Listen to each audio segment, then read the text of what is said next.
CPI రాష్ట్ర కార్యదర్శి వర్గ సభ్యులు జంగాల అజయ్ కుమార్ మాట్లాడుతూ రాష్ట్రంలో కౌలు రైతుల పరిస్థితి దయనీయంగా తయారైందని, కౌలు కార్డులు అందక కౌలు రైతులు అప్పుల పాలై ఆత్మహత్యలు చేసుకునే పరిస్థితి నెలకొందని ఆవేదన వ్యక్తం చేశారు.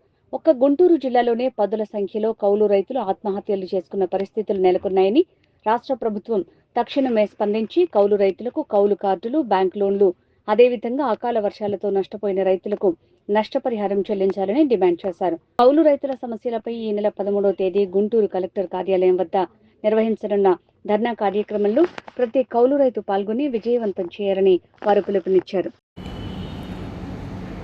కౌలు రైతుల సమస్యలపైన చర్చించి ఒక కార్యక్రమాన్ని రూపొందించుకోవడం కోసం కౌలు రైతుల సంఘం వాళ్ళు ఈ రౌండ్ టేబుల్ సమావేశాన్ని ఏర్పాటు చేశారు. ఇవాళ రైతుల పరిస్థితి ఎలా ఉందంటే, 10 ఎకరాలు పొలం ఉన్నటువంటి పెద్ద రైతు కొడుక్కి పిల్లనివ్వడానికి వెనకాడుతున్నారు. కానీ ఒక ప్రభుత్వ ఆఫీసులో బంట్రోతు పనిచేసేవాడికి ఉద్యోగం ఇవ్వటం, పిల్లనివ్వటానికి ఎక్కడ వెనకాట్ల. రైతు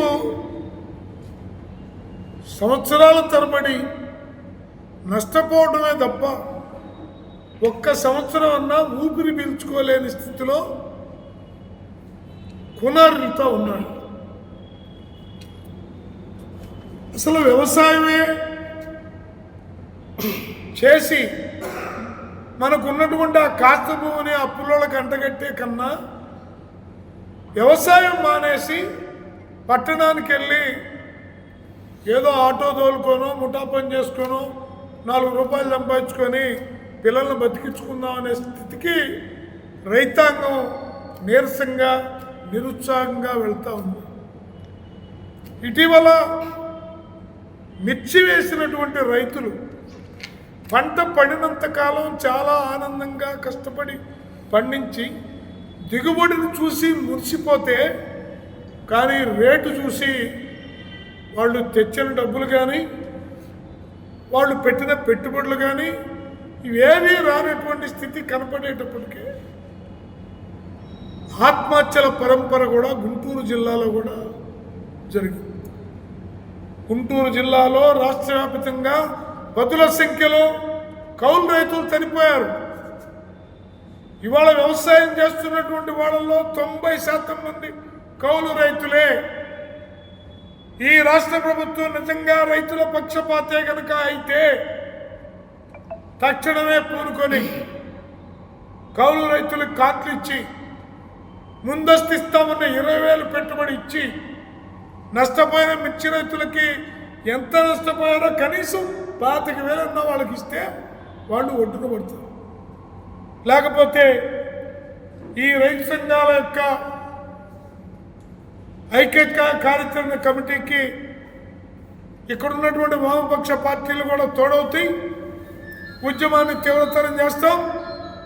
రైతు లేనిదే రాజ్యం లేదని మాటల్లో కాకుండా ఆచరణలో చేసేటట్టుగా చేయాలని డిమాండ్ చేస్తూ, వచ్చే మంగళవారం అంటే 13వ తారీఖు కలెక్టర్ కార్యాలయం దగ్గర వాళ్ళు ధర్నా కార్యక్రమాన్ని ఏర్పాటు చేశారు.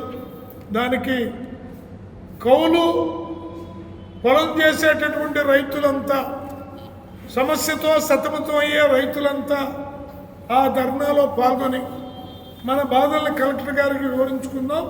అందరూ కూడా ఆ రోజు తరలి రావాల్సిందిగా ఈ రౌండ్ టేబుల్ సమావేశం నుంచి పిలుపునిస్తా ఉన్నాం.